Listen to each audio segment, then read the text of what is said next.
I open the mic, and the crackle of static is my only companion as I describe the world we now inhabit. The rain falls upwards, silver droplets ascending in slow arcs against a slate-gray sky, defying every law I once learned. We call it the inversion, and it began 6 months ago, a ripple in gravity that turned rivers into spires, puddles into floating spheres, and storms into nightmares that chase you from below. The landscape is a cathedral of broken physics. What was once a lush delta has become an upside-down forest of water stalactites, of rain hanging from non-existent clouds. Every inlet and basin now hovers above the ground, dripping in reverse. To stand beneath it is to risk being swept off, your feet by the pressure of skyward deluge. The earth itself seems to sigh in exhaustion, its soil bone dry where it matters most, and yet perpetually drenched overhead. Cities lie in ruin. Towers that once marched proudly into the heavens are now half submerged in inverted torrents, their steel frames twisting like pins in some cosmic toy. Sidewalks have peeled off as sheets of concrete, floating like derelict rafts under the endless rain. Streetlights flicker their confusion in the gloom, powerless to pierce the murk of oily clouds. I've learned not to trust any names on crumbling signs are the only reminders of the world that was. I move on foot, tethered by nothing but braided wire to a salvaged generator. Its feeble hum carries across empty avenues, a heartbeat in a silenced world. Beneath the rain's reverse descent, the air tastes of rust and wet metal and irony. Since the water never touches the ground, pools form in midair, shattering against rooftops or the jagged remains of broken walls before drifting off again. Every day is a gamble. Do you wait for sunlight that barely breaks through the inversion, or push onward into the maze of floating hazards? No government remains. When gravity flipped, the pillars of society crumbled in hours. Radio stations fell silent, only their towers left spinning like dandelions in the storm. What few of us remain speak only in hushed tones, broadcasting warnings, and rumors across patched together frequencies. Here and there, survivor enclaves cling to whatever semblance of normal they can. School gyms turned into makeshift shelters, church basements repurposed as water collection chambers, though collecting rain that falls upward takes a kind of ingenuity I'm still mastering. Scavengers roam in bands, their eyes hollow from hunger and fear.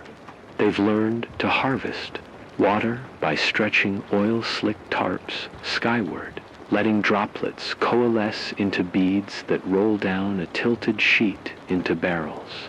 Others climb the sides of collapsed buildings, using grappling hooks to swipe at low-hanging clouds of moisture.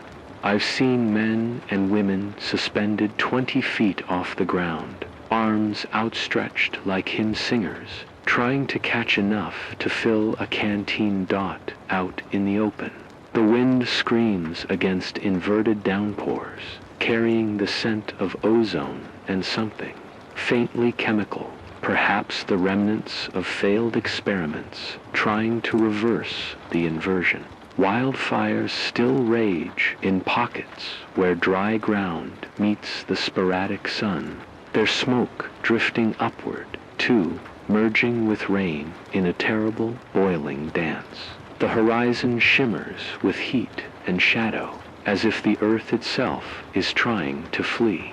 Animals have adapted or perished. Flocks of birds circle inverted puddles, dipping and rising with confusion. Some species now nest on the undersides of overpasses, using the constant water supply to feed hatchlings that learn to drink upside down. Stray dogs, if you can call them that, lurk under inverted bridges, wary of becoming prey to scavenger gangs. I've heard stories of fish found in mid-air, flopping weakly before gravity reclaims them at the end of the broadcast. Every broadcast I send is a Bikana plea for connection. I describe new brewing storms, shifting inversion currents, and the movements of rogue bands so that others can avoid them or join forces. The static in my earpiece sometimes gives way to a distant voice, barely intelligible, but enough to remind me that I'm not entirely alone. This is the world I witness. Each time I flip the switch, bleak, somber, and unrecognizably yet threaded with the same anxious anticipation that kept us alive before. Tomorrow could bring a deeper flip, another calamity more incomprehensible than the last. Adjust my mic and speak into the void, hoping someone, somewhere, is listening. I flip the switch, and the hum of my generator fills the air before I speak.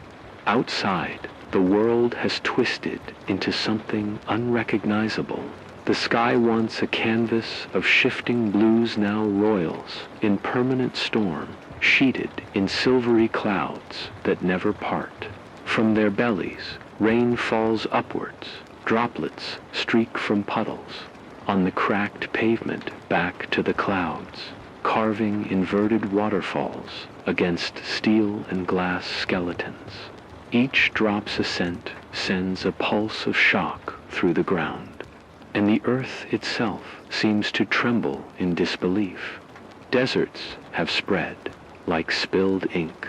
Where rivers carved fertile valleys, now there lie fields of bleached sand and cracked clay, yawning under a sun so fierce it bleeds the color from everything it touches. Roofs of collapsed houses peek through dunes that shift overnight, swallowing streets and memories whole. In what was once a coastal town, sandstorms whip through sunken boardwalks, and the sea denied, its gravity hovers inland in floating globules, tidal ghosts bobbing above the dunes. Forests have become furnaces. Wildfires rage, with unholy flames licking the inverted rain, as if both elements conspire to destroy. Trees blister and collapse in ash, sending columns of smoke that rise and collapse again, caught in the churn of storms above. The heat off the burning wood shimmers in waves, turning the midday air into liquid mirages where phantom oases drift. I've watched burnt branches snap under my boots, their charcoal veins still warm. Cities lie in ruins. I navigate twisted highways that loop into the skies and plunge back to the earth. Their concrete arches fractured by gravity's rebellion. Streetlights hang at impossible angles, their bulbs flickering against the murk. Graffiti marks on rusted rail cars speak of lost causes. Hope dies last. We saw the end. It us back. Parking garages have peeled open like cans, floors peeled away by the inverse deluge. Only the shadows remain, static ghostly echoes of humanity's once solid. Footprint, no government answers the call anymore. Once proud institutions collapsed within days of the inversion's onset. Parliaments drowned in airborne deluges. Courts drowned in silence. Now, survivalist enclaves cling to what they can salvage. In one makeshift outpost, I found a band of former engineers who rigged solar panels to capture the dim sunlight and power lights that never reached the ground. In another, A community of farmers used inverted rain to their advantage, constructing inverted funnels that funneled moisture into sky-high reservoirs, towers of steel and canvas that glisten like stalagmites against the gray. Rogue factions roam the edges of these pockets of civilization.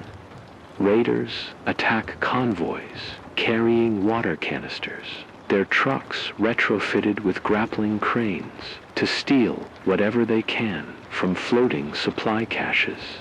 Scavengers scale the sides of collapsed buildings, snatching rusted barrels of oil or salvaging bits of circuitry from abandoned labs. I've heard whispers of a faction called the Crow's Nomads, who wander the skies atop tethered barges, hunting for floating villages to raid, dropping nets to snare drifting survivors. Institutions that remain operate out of necessity, not order. A ragged network of radio stations, my own among them, trades information, stormfront maps, bandit alerts, rumors of green shoots sprouting beyond the inversion's reach. A handful of scientists broadcast theories on how to reverse the phenomenon, hypotheses born from scavenged data and crackling experiments that may as well be spells. Faith groups meet in inverted church steeples, their congregations suspended, dozens of feet above ground, offering prayers for gravity's return. Every day is a gamble. Water is both everywhere and nowhere, in midair, impossible to drink without ingenuity. Food grows in hydroponic pods, shielded from wildfires, tended by survivors who risk every sunrise to maintain nutrient feeds. Fuel is mined from the bones of burnt-out cars and warped pipelines, a commodity precious enough to gut a stranger for a single liter. And yet, in this bleak expanse, there's an undercurrent of anxious anticipation. Each broadcast, each flicker of a radio signal is a lifeline. We watch for anomalies in the storm patterns, any sign the inversion might ripple again, perhaps righting itself or collapsing further. We measure the angle of droplets, the pulse of wind, the temperature shifts at dawn. We listen for tremors beneath our feet, hoping to detect the first stirrings of a world reclaiming its rhythm. I close my eyes for a heartbeat and breathe in the hum of my generator. The rain may fall upwards, the land may fracture into drifting islands of ruin, and hope may be a brittle thing. But as long as I have this voice, I will comb the static for others like me, describe what I see, and remind the world that we are still here, anchored by nothing but our will to survive. ChatGPT said. I tapped the side of my transmitter, worn groove in the metal that guides my fingertip like Brayland. Let the hum of the generator steady my voice. I'm the one you'll hear when the static clears, the lone broadcaster in this fractured world. My name is Layla Radiocon, though titles have a way of shifting when gravity itself rebels. Before the inversion, I was an environmental engineer, crunching data in a climate lab, predicting flood zones and heat waves. I thought I was preparing for the worst. I never imagined the world would literally turn itself inside out. When gravity flipped and the rain began to climb, my research became obsolete overnight. The lab's walls buckled under inverted downpours. Our instruments floated off like confetti, and I escaped with nothing but my bag and an old field radio. I've learned to scavenge essentials with the precision of my old life. Each morning, I map a supply run, a half-collapsed pharmacy for antiseptic, A grocery store's snapped roof where kernels of rice cling to shelves like pearls. I carry a bolt-action rifle for protection and a canvas pack stocked with water catch. Funnels those triangular sheets I've jury-rigged to channel inverted droplets into canteens. It's clumsy, but it works. I ration my finds, 2 handfuls of rice per meal, half a liter of water every 12 hours, and the occasional ration bar I barter for at a survivor enclave in the old observatory. Survival is more than food and water. It's connection. That's why I power this transmitter every dusk. The signal crackles across broken airwaves, catching on makeshift antennas held by strangers miles away. I report storm fronts howl, the inversion wobbles, which districts the harpoons of snow will fall, and where raiders have set up roadblocks. I offer instructions on shelter repairs, how to seal inverted leaks in tent seams, how to anchor tarps against skyward hurricanes. Some nights I read poetry or play a cracked recording of my grandmother singing.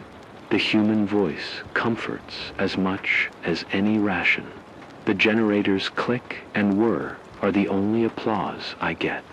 No one cheers here, but sometimes a distant reply cuts through the hiss. Copy that, radio. It's enough to remind me I am not alone. I carry ghosts in my chest. My brother, Samir, stayed behind to help others evacuate when the labs flooded. I never saw him again. I still have his notebook pages, filled with schematics for storm shelters and emergency water purifiers. I flip through it on lonely nights, tracing his handwriting, wishing I'd begged him to come with me. My mother, a school teacher, lived 4 stories. She kept a journal of the things she taught, the names of constellations, fables of desert caravans, songs of monsoon rains. Her last entry speaks of hope. When the world turns against us, we must remember our songs. I burned with grief when I found her journal half drowned in the storm cellar. The pages stained but legible. I carry it now, a talisman against despair. So I broadcast her favorite lullaby, its melody, warped by static, but it drifts across the wasteland.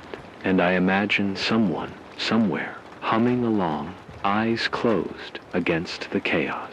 Why do I press this microphone to my lips night after night? Because hope is a fragile candle in a hurricane. When I cease to speak, that light goes out. I survive for the chance that someone, miles above the cracked earth, hears my voice and decides to keep walking, keep building, keep believing. Responsibility drives me. Before the inversion, I built shelters. Now I build networks. Each survivor, group that picks up my broadcast, stitches a patch on a patchwork quilt of humanity. We're ragged, threadbare, but together we hold a measure of warmth against the cold. And there's a personal promise I cling to find Samir. Rumors drift through the storm sightings of a lone engineer hacking at a sky-high reservoir to release water. A voice singing lullabies from an inverted church spire. I follow each lead with dogged persistence, scanning the fleeting signals, in search of his tone, his cadence. Finding him would stitch the wound in my heart, and if I can't bring him home, at least I can say I tried. Not such as it is begins at the generator. I oil its gears, check fuel levels, and calibrate the tuner. Then I eat a tin of sardines scavenged from a supply run, crackers pressed into my palm. I plot my route on a tattered map, marking hazards, floating debris fields, inverted whirlpools, raider checkpoints. I pack my gear, rifle, goggles to shield against sandstorms, my grandfather's compass that still points true north, even if everything else has gone awry. I move with care. The land is a minefield of inverted explosions rain. Trapped under a collapsed overpass will suddenly burst free, sending torrents skyward in violent plumes.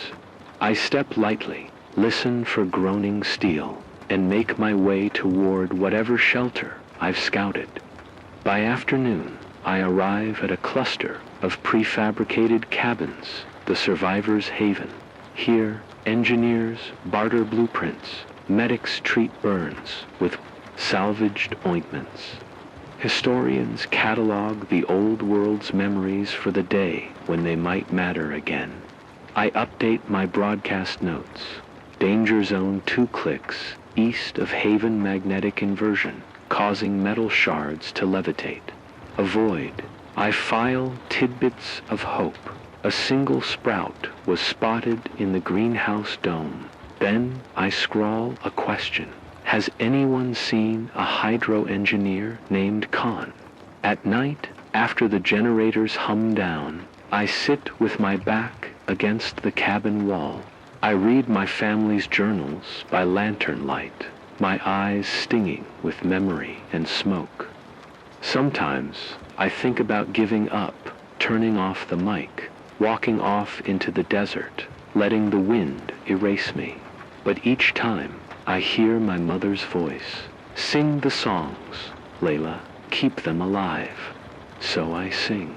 My voice cracks, but the notes carry in the still air, rising toward the inverted rain. And for a moment, I am not alone. I am part of something larger, choir of survivors, carried on a current stronger than gravity. I don't know what tomorrow holds. The inversion might deepen, or gravity might shudder back into place. All I know is this: as long as I breathe, I will broadcast these frequencies. I will chart the storms, share the schematics, tell the stories. I will hunt for my brother. And if someone, somewhere, needs a voice in the static, I will be radiocon, survivor, sister, engineer, storyteller, speaking into the void so that hope, however small, can find its way home. I flip the switch, waiting for the hum to settle before I speak. Tonight, I'm not reading storm reports or sharing scavenging tips. I'm telling you how everything began to fall apart all over again. 3 weeks ago, the inversion shifted. What had been a grim constant, the rain climbing against gravity, began to accelerate. Droplets shot skyward like shrapnel, carving gouges in the air that rang like gunfire. The silvery clouds thickened into roiling cinder blocks, blotting out even the weakest sunlight. Temperatures plummeted 20 degrees in hours, turning morning dew into inverted hail that ricocheted off metal like machine. Gunfire. It wasn't just the inversion intensifying, it was the storms it fueled. We called them the skyquakes. Thunderclaps, so violent they ruptured roofs, tremors so deep they cracked foundations. In Haven, our settlement of prefabricated cabins, the first skyquake collapsed half a block of shelters. I felt it beneath my feet, a low groan, then a deafening snap, and the world pitched at a terrifying angle. We lost 2 engineers and the shower block. The survivors still wear bandages and haunted eyes. As the crisis sharpened, new faces appeared on the horizon. One evening, a small convoy rolled into Haven 6 vehicles, patched together from armored buses and flatbeds.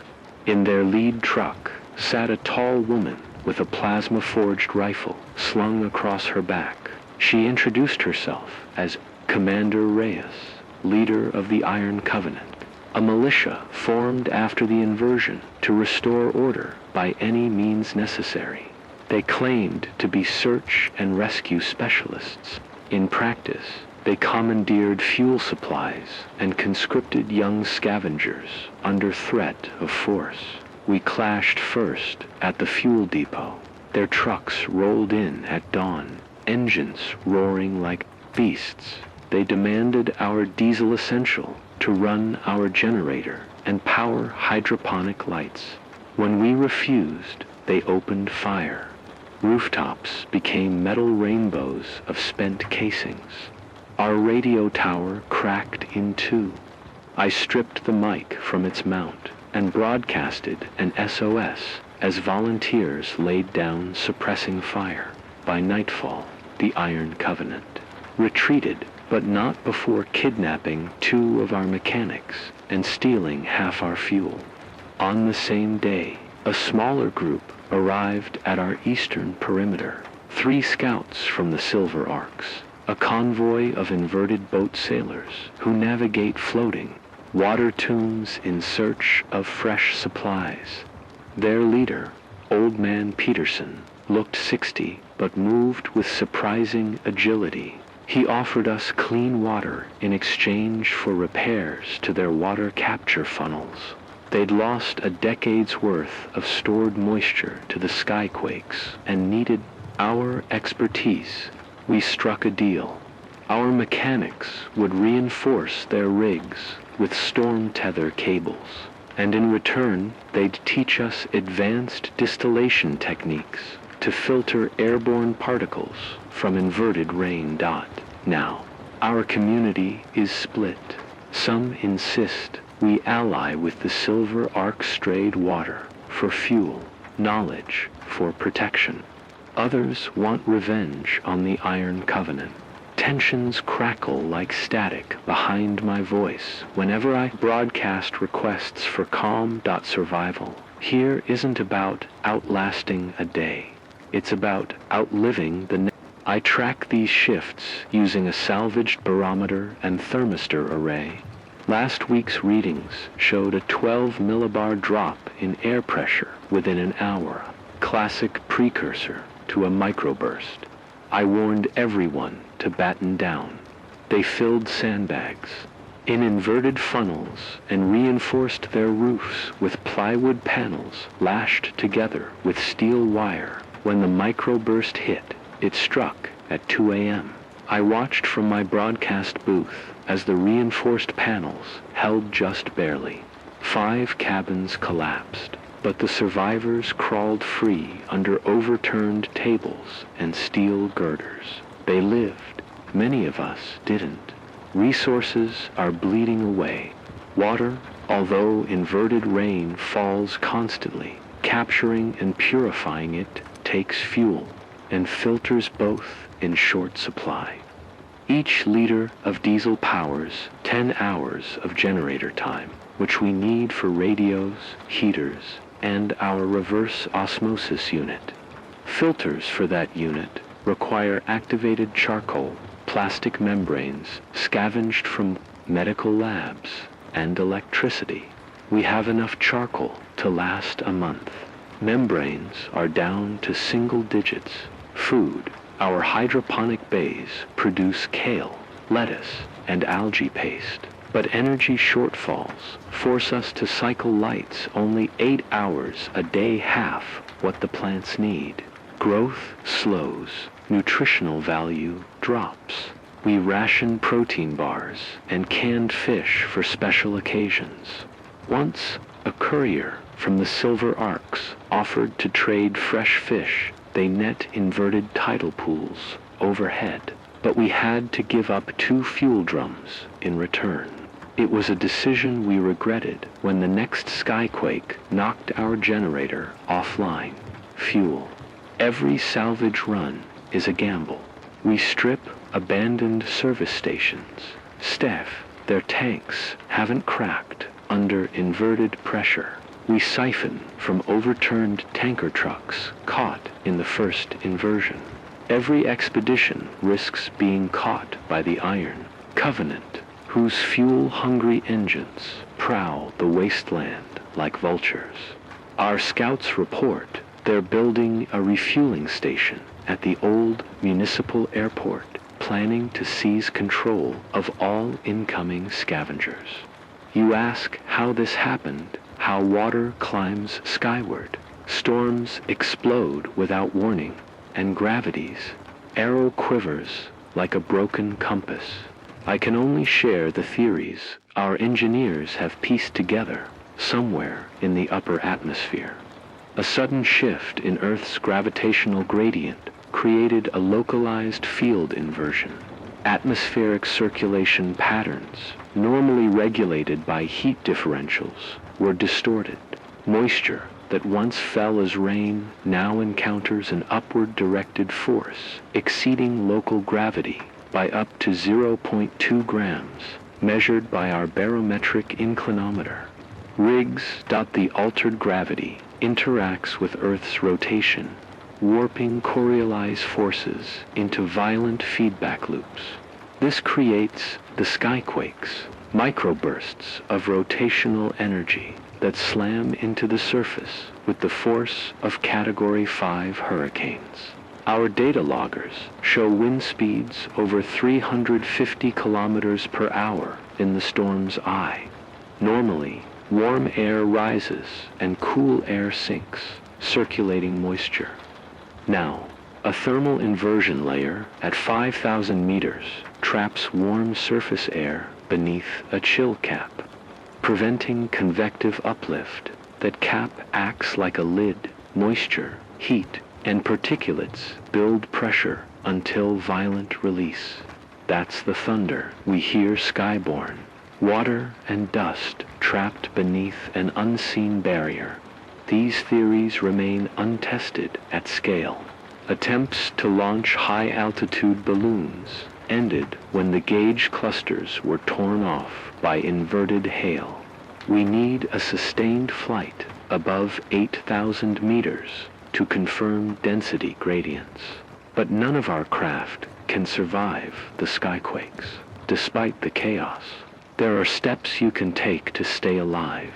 Use inverted tarps, sangled so that upward falling rain slides off into catch basins. Seal seams with polymer-based caulk scavenged from automobile windshields. Anchor every corner with steel cables fixed to concrete blocks or buried rebar. Deploy. Multi-stage funnels, the first to deflect inverted hail, the second lined with mesh to trap particulates, the third feeding into a charcoal filter, boil collected. Water with improvised solar concentrate. Mirrored panels made from reflective road signs convert light-starved hydroponic bays into dual-stage systems. Lead banks powered by alternating currents, switching between low and high watt.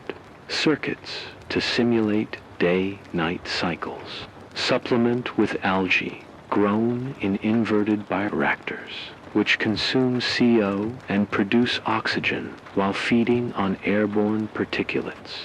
Prioritize generator use. Allocate 40% to radios and sensors, 30% to heating, 20% to light for crops, 10% reserve. Harvest wind power with inverted turbines blades pitched to catch downward blasts of storm pressure. Patrol in small, agile units. Use flamethrowers sparingly. They can ignite airborne mist and create inverted firestorms. Negotiate with factions. When possible, always secure written agreements on laminated cards that survive inverted moisture reach broadcast. I map the crisis in data points. Fuel reserves at 42 liters.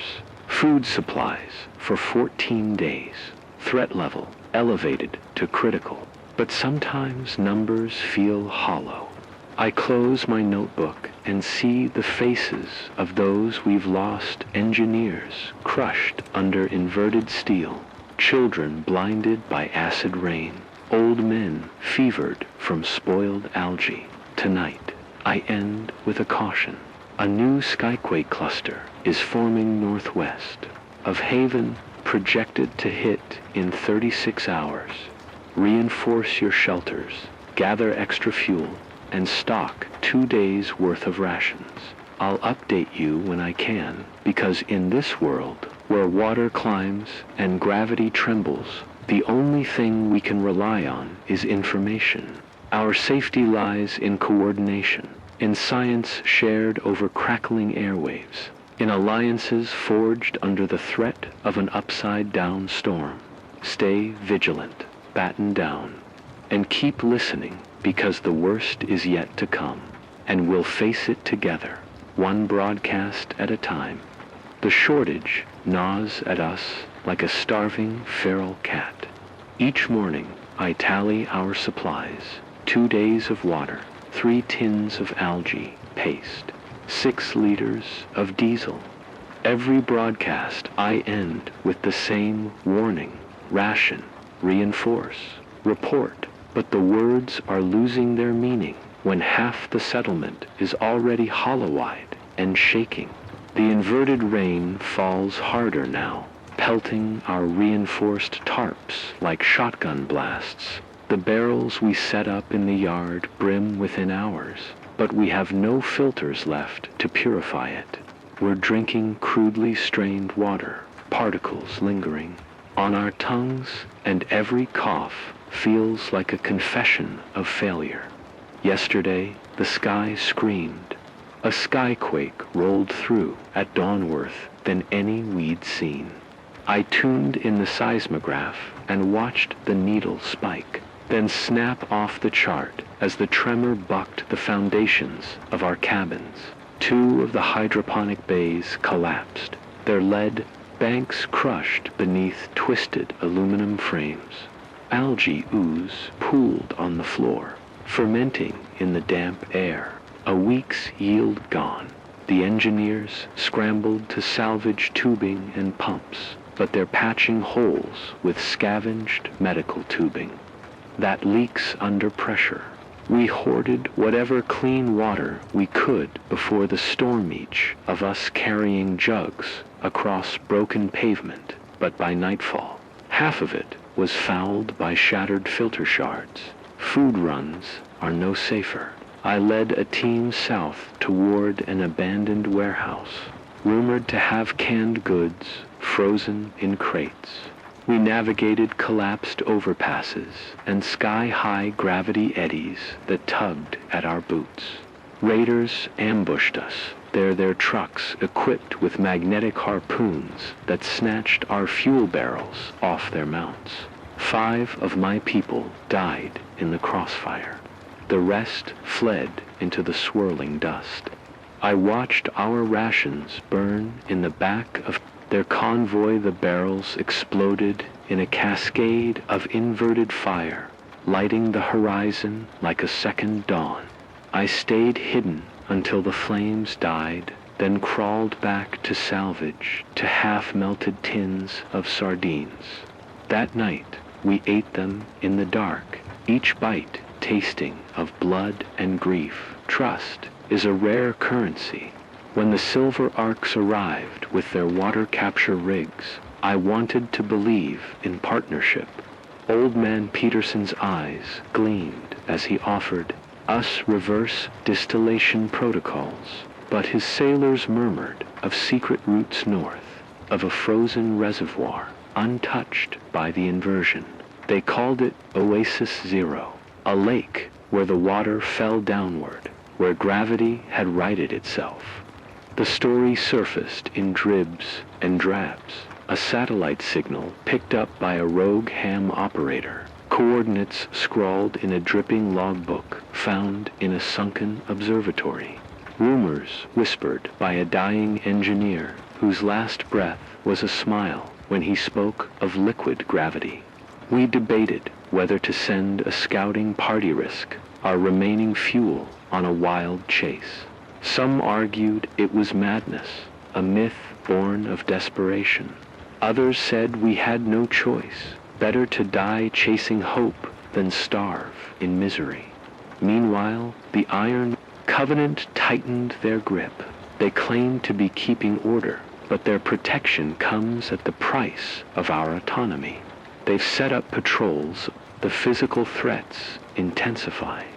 Our water-captured towers began to shear off at the joints under increasing inverted pressure.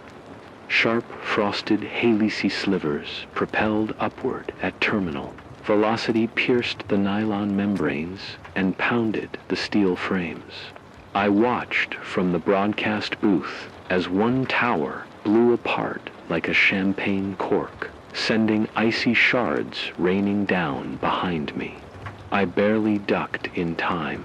A shard nicked my shoulder, and I felt my own blood mix with snow. In the aftermath, our mechanics posted hazard, structural failure signs. But those who harvest water must climb forth regardless. Goggles pressed against their faces, fingers numb with cold dot. Fuel is running on fumes. Our last major depot was stripped by Covenant trucks. Last night, they claimed it was an emergency for public benefit. We found empty jerry cans nailed to trees, mocking us. The generator sputters now, running on a single cylinder. I keep it warm with a series of short bursts, just enough to power the transmitter for my nightly broadcast. After 5 minutes, I switch it off to conserve what little fuel remains. The cabin plunges into silence. The only sound is my breath and the rattling wind. Amid this chaos, a new rumor arises. A survivor group called the Echoes of Gaia. They say they've found a way to seed the inverted clouds, coaxing droplets to fall downward, clearing the thermal cap and restoring normal precipitation. Their method involves dispersing a bioengineered enzyme gleaned from deep-sea bacteria, breaks up the gravity anomaly field at the molecular level. It sounds like alchemy.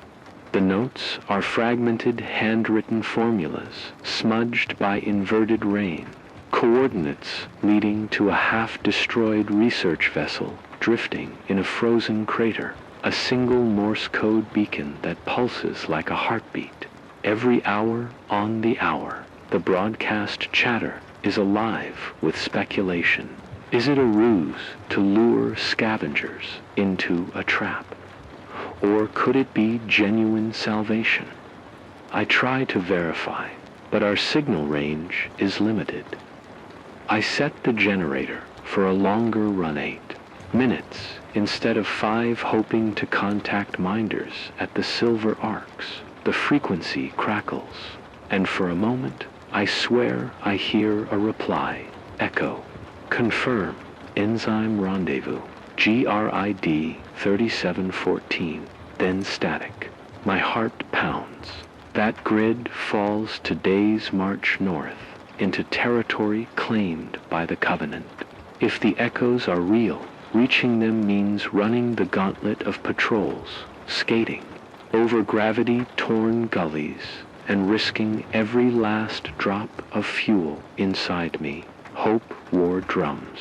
Could this be the lifeline we need, or another cruel joke? I replay the battered logbook pages, memorizing the strains of code. I imagine the scientists aboard that vessel, cloaked in cold, mixing enzymes in a lab that floats above inverted lagoons. I see the enzymes' molecular chains aligning against the gravity anomaly. Motors worry as the clouds shudder back into normalcy. The vision is intoxicating.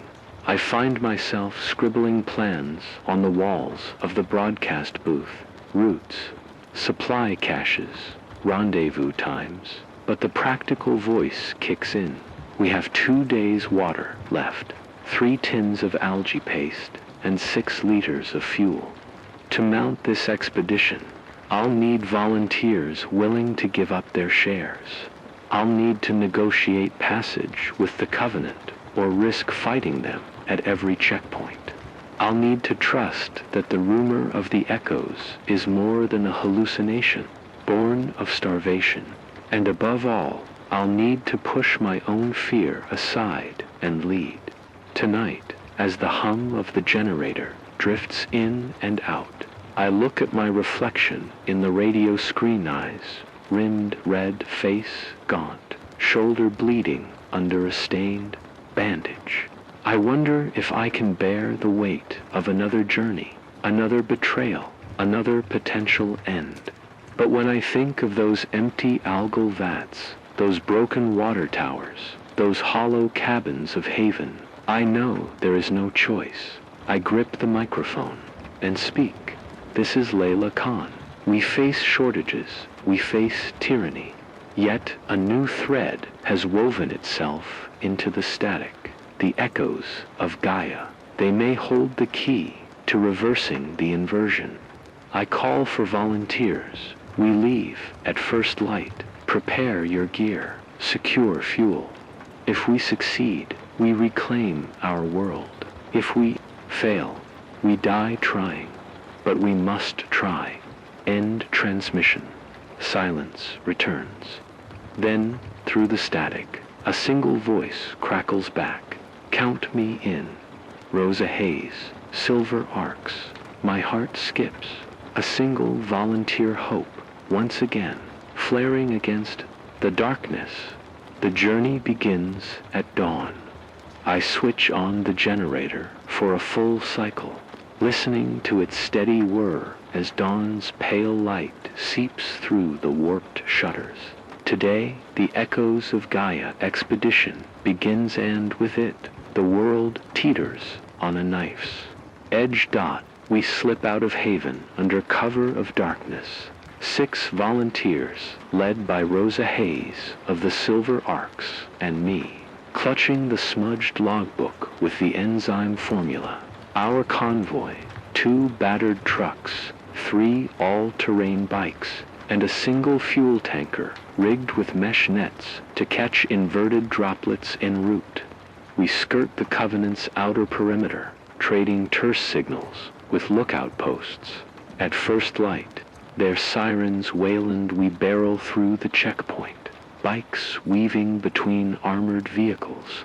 Gunfire erupts, bullets spang off the tanker's armored hull, and in a heartbeat, our team spills into the open desert. Rosa floors the accelerator. The Covenant's lead truck rams the tanker's flank, metal screeching like dying beasts. Lean out, wrenching the logbook free, and shout into the wind. Go. I'll lead the chase away. She hesitates. I nod, and she peels off, bikes flanking her. I fire my rifle in the air, no aim, only noise, and the raiders veer after me. I dive behind a sand dune as tracer rounds slice the dawn. My pulse pounds. If they catch me, the logbook dies with me. At noon, we regroup at the old observatory, Crateran inverted impact basin rimmed with shattered telescopes.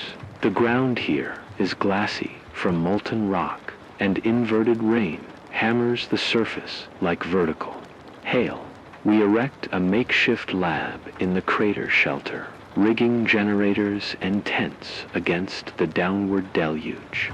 Engineers unpack vials of bioenzyme, mixing them with inverted water samples in corroded steel vats. The reaction is immediate. The liquid glows with an inner blue light, bubbling as gravity's field warps around the enzyme molecules. Then the ground shakes. Skyquake tremors ripple through the basin, buckling our tent frames. One inverted wall collapses, sending a cascade of frozen droplets into our midst. Tubes snap, equipment clatters, and I seize the logbook as the enzyme vats append. The chemical slurry spills across the glass floor, searing patterns that steam like molten silver. I sprint through the chaos, grabbing Peterson's hand and hauling him clear. He coughs, eyes streaming, but manages a grin. We're close. Radio. As the tremors abate, Rosa's voice crackles over the radio. We've located Oasis 0. Coordinates at the North Rim 1.2 kilometers.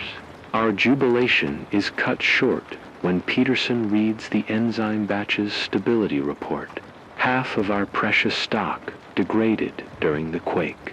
We have enough left to treat a 10-meter radius around the lab nowhere near the expanse of the inverted clouds we must seed.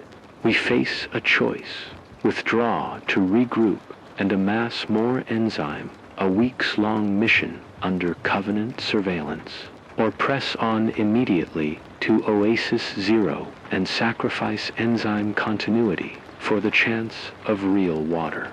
The team looks to me. My shoulder throbs from the shard wound. My ribs ache from the crash. Yet I know the cost of delay food runs out in days. Storms grow stronger. We move now, I say. We'll carry what remains, seed the clouds over Oasis 0, and pray the cascade triggers further reactions. Rose's eyes flash with determination. Even Peterson nods, despite his frailty. We climb the crater's northern rim, scaling fractured stone shelves pockmarked by inverted geysers.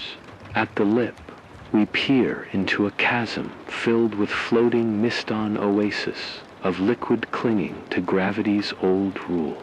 Below, a shallow lake sloshes in true downward waves, its waters clear and untainted. A single beam of sunlight last pierces the inversion, illuminating lilies that drift on the surface. My breath catches. After months of slurried filters and bitter algae, this purity stuns me. We descend on ropes, each step a prayer against collapsing rock. On the shore, I unpack the enzyme sprayer's modified garden, pump-stipping their nozzles into the lake. Aim upward, I instruct, feeling the enzyme splatter against the mist above. The aerosol glimmers in the sunlight, a fine blue haze drifting into the clouds. Moments pass, then the clouds convulse. A low rumble swells into a deafening roar as inverted rain reverses mid-air, droplets wobbling before succumbing to gravity's reclaiming pull. The sound is thunder and waterfall entwined. We watch in awe as streams of water cascade downward in vertical torrents, carving temporary rivers through the desiccated basin floor. But triumph is fleeting. A second skyquake slams into the Rimda engine of the inversion, lashing back. Rocks rain down, spindrift lashes our faces, and in the chaos, Peterson is thrown from the rope, screaming as he disappears into the abyss. I dive to the ground, shielding, but Peterson is gone. His absence is a hollow ache. I shouldered the choice to press on, and I failed him. I kneel beside the enzyme vat, now half empty and still bubbling faintly. In the lab tent, engineers cheer at their instruments' readings. The gravity inversion index has dropped by 0.03 grams within this sector. Its small but exponential reactions could cascade outward, reversing the anomaly across a wider arc. I broadcast on every open frequency. This is Layla Khan calling. All survivors' gravity is returning here at Oasis 0. Water falls downward again. Rally your communities. Move toward grid coordinates 4321. Bring seed enzyme for further seeding. We have proof. Life returns. The sun warms my back in a way I thought I'd never feel. Rosa hugs me tight, whispering, "We did it." I close my eyes, tasting sweat and tears on my lip. For a moment, I allow hope to wash over me like the new waterfall. Then I remember Peterson's smile. His last words were close. Radio and I vow to things. to honor his sacrifice by seeing this work through, and to carry his memory back to Haven. I bind a shard of enzyme-stained cloth around my wrista token of our shared purpose. Behind me, the engineers prepare to pack their gear. The lake's ripples are growing steadier, spilling water down the crater floor. This is the turning point, not the end of our struggle, but the first true reversal of calamity. We have choice again. We have momentum. I grip the microphone one more time, voice steady, despite my exhaustion. We begin the journey home. Relay these coordinates, gather strength. The world is ready to listen. Above us, clouds peel back, letting sunlight flood the basin. And for the first time in what feels like forever, rain falls downward, pure, unstoppable. And promising, ChatGPT said, I stand on the rim of the crater, watching the new waterfall carve its ribbon down the slope. The air feels different, now more alive. Beneath my boots, the glassy floor thaws as water pools and spills into rivulets, seeking old channels long parched. My bones ache from the quake. My shoulder still stings where the hail shard struck, but I welcome the pain as proof of survival. By the time we returned to Haven, news of Oasis Zero had spread faster than any storm. Settlers poured in, some on foot, others in battered vehicles. Their eyes widened at the sight of true rivers flowing through inverted plains. They knelt to taste the water, cupped their hands beneath the gentle cascade, and wept. Engineers gathered samples, testing pH and mineral content. It was pristine, colder than any glacier melt. We rigged pumps to redirect the flow into storage tanks and trenches, sending clean water back to parched farms and fractured settlements. Already, algae vats began to clear, and seedlings tossed into flooded plots sprouted almost overnight. Shift was subtle at first, a slight loosening of the inverted rain's upward drift, a hesitance at the cloud's edge, as if the sky itself paused to reconsider its rebellion. In the days that followed, inverted droplets faltered and fell. Children, who had never seen downward rain, danced in the shallow streams on shattered roads, letting their laughter echo off rusted cars.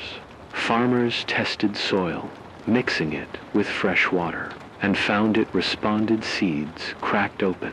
Tiny green shoots pierced the dust.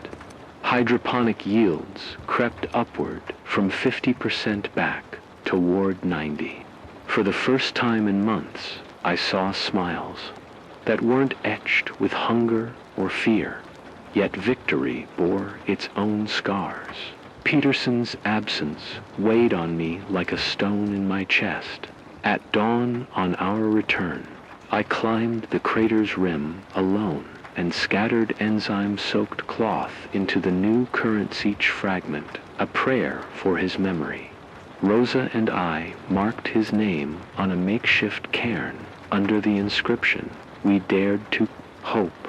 Each volunteer wears a shard of that enzyme cloth now on their packs or jakutsa, symbol of what can be achieved when we risk everything. I've changed to the radio voice I once used to chart storms, now carries a different timbre, less urgency, more conviction. I speak not just of danger, but of progress, of rivers that flow, of crops that thrive, and of communities rebuilding their bonds. Each broadcast ends with a call to action. Share your success, send water, send seeds, send faith. I still map storm fronts and resource needs, but I also track the healing where algae vats clear, where wells refill, where schools reopen in refurbished gymnasiums. Rogue factions haven't vanished. The Iron Covenant clung to power, but without a monopoly on resources, their influence fractured. Some Covenant officers defected, bringing fuel and parts in exchange for a share of Oasis Zero's bounty. Others raided smaller settlements, but now those communities could retaliate with their own water defenses and rifle brigades trained by former Covenant engineers. Peaceful enclaves formed uneasy alliances. Committees convened using battered conference tables, deciding water quotas and defense protocols. We printed charters on laminated pages and posted them on ruined walls. Allied settlements of the inversion recovery. It's a council born of necessity, but it hums with cautious optimism. Nature's rebound is not instantaneous. Inverted thunderstorms still rumble on the horizon, cargo of turbulent winds and acid hail, we've learned. To dissipate them, seeding the fringes with enzyme sprayers and dynamic turbines that break up storm cells before they coalesce. It's a patchwork solution, but each success bleeds into the next region, extending the zone of normal precipitation. Wildfires rage less fiercely now, the soil's moisture holding embers at bay. Vegetation creeps back into gullies and dust. Storms shrink in size, yet the anomaly persists beyond our enzyme's current reach. To restore the world fully, we must refine the enzyme, produce it in larger volumes, and deploy it far beyond the crater's basin. That endeavor demands factories, laboratories, raw materials, and human labor in staggering quantities. I broadcast daily blueprints for small-scale bioreactors, salvaged shipping containers, retrofitted as enzyme incubators, and encourage skilled survivors to build more in places too remote for broadcast. Couriers carry printed schematics under guard some nights. I lie on my cot and replay the expedition, the gunfire at the Covenant checkpoint, Peterson's fall, the enzyme's glowing reaction. I question every choice. Was it worth the lives lost? Could I have negotiated more, sent scouts first, preserved Peterson? But then I remember Rose's words as we seeded the sky. We needed to act. Radio, hope is worthless if it waits for perfect conditions. She's right. Inaction would have condemned us all to continued suffering. I've pledged to honor those sacrifices by ensuring no future leader makes their death in vain.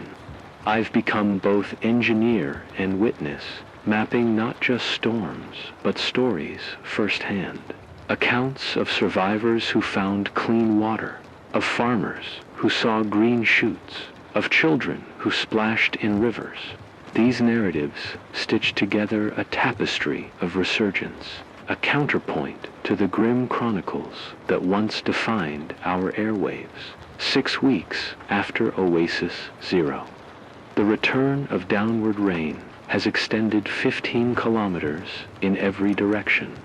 Our council has organized caravans carrying enzyme, seed packets, and radio kits. Towns that once waited for ration drops now send emissaries offering to teach others how to rebuild. I broadcast from temporary studios set on barges navigating newly formed rivers. My voice carried over the ripple of true currents rather than inverted torrents. This progress is fragile. A single skyquake could still erupt beyond our seeded zone, the anomaly recoiling with vengeance. But now, instead of despair, we meet each tremor with organized response teams engineers, medics, and communications operators who launch enzyme sprayers and reinforce shelters before the storm arrives. We've become proactive rather than reactive. I close my journal under lamplight, and touch the scar on my shoulder, my reminder that small wounds can bleed hope into the world. I think of Peterson and the others who pressed on despite every doubt. I think of Rosa, of the Silver Arcs, of every volunteer who chose action over fear. The world is still broken in many places, but it is also healing rivers carved through wastelands. Crops sprout in buried fields, and communities relearn the value of mutual aid. As I prepare tonight's broadcast, I look at the map. Colored dots mark enzyme-treated zones. Arrows show caravan routes, and shaded circles denote areas still under the inversion's grasp. My voice will guide the next wave of pioneers to build, to seed, to teach. I will remind the Council of our... I sit before the microphone for what feels like the 1,000th time. The generators hum a steady companion in the dim light of dawn. Outside, the new rain falls. Gently it drops a quiet affirmation that the world is not done with us yet. I adjust the knobs, let the signal stabilize, and close my eyes for a moment, gathering my thoughts. Hope is a brittle thing. It sways under the weight of memory and doubt, threatening always to shatter. I think of Peterson's fall in the crater, of the engineers who stayed behind to reinforce the enzyme incubators, of the children who still shiver when the wind moans through broken pipes. I carry their faces in my mind, a gallery of loss that tempers every word I speak. Yet I also carry the laughter of those same children, splashing in restored streams, their joy shining brighter than the hardest steel. Tonight, I don't just report data, offer a reflection. We have marked our first victories. Inverted clouds now flush with downward torrents, water flowing through fractured aqueducts, hydroponic bays humming back to life. The council's caravans carry enzyme and seeds into distant valleys and outposts. Of the Allied settlements, the horizon like beacons, but the journey ahead is long, and certainty remains elusive. Last week, I received a letter. Someone still writes letters that described a harvest festival in a reclaimed village. They roasted root crops over inverted fire pits and danced. Under true starlight, they sent photographs, children weaving enamel cups into raindrop necklaces, elders raising toasts to the return of sky's mercy. Their words glowed with triumph, but at the bottom of the page was a simple line. We lost 2 men to the Covenant on the supply run. Tell their names. I paused, pen trembling. I can speak of rivers and rebirth, but I must not forget cost. So, tonight, I dedicate this broadcast to Marco Ruiz and Naima Al-Sayed's Scavengers, friends, and heroes who gave their last ounce of fuel so that a village might celebrate under real rain. Their sacrifice binds us together, a reminder that every drop of progress demands the price of solidarity. We cannot rest on the laurels of a single breakthrough. The inversion anomaly, though weakened here, persists at the planet's fringes. Skyquakes still rip through unseeded zones, and the Iron Covenant's remnant cells launch raids when they sense weakness.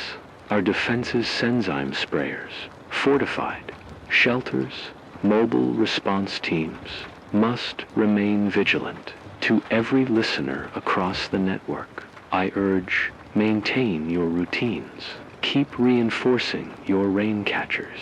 Guard your enzyme reserves. Share the blueprints for inverted turbines and bioreactors.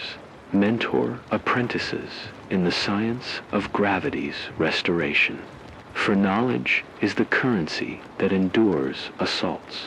At dawn, I will visit the engine yards where mechanics retrofit harvesters to run on solar hybrid drives machines that will keep our convoys moving when diesel is gone. Tomorrow afternoon, I will join the council debate on expanding the seed factory network. And tonight, I broadcast so that you, wherever you are, can synchronize your efforts in real time.